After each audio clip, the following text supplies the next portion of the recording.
仲有現咗猶豫緊係去越南旅遊好啊，定係泰國好呢？嗱，咁我今日就全方位咁分析下佢哋嘅區別啦。咁首先講下大家最關心嘅治安問題啦。大家可能都覺得東南亞嘅治安呢好一般。咁其實呢，越南同中國一樣都係社會主義嚟嘅，絕對保障每個百姓嘅安全。簡單啲嚟講啊，就係中國咁咩，呢邊就咁咩，所以你好少話睇到越南呢啲嘅新聞嘅。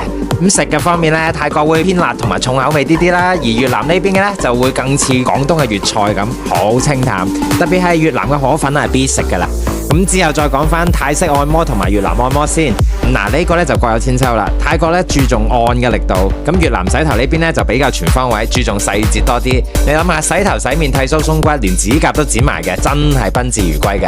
咁最後講翻當地嘅女仔啦，可能各位現早都以為東南亞嘅姐姐呢個個都係黑掹掹，新馬泰印尼嘅呢確實係會偏黑啲啲。咁但係我就講胡志明呢邊啦，個個都係白雪雪滑捋捋嘅。咁加上呢邊呢受過法國殖民，好多越南女仔呢好早就出嚟做生意或者工作維持生計噶啦。咁所以越南女仔呢都好獨立同有自己嘅諗法嘅，個人又夠真又有愛心，做朋友啊真係一流啊！最緊要係識佢哋呢唔使排隊啊嘛，精神啊！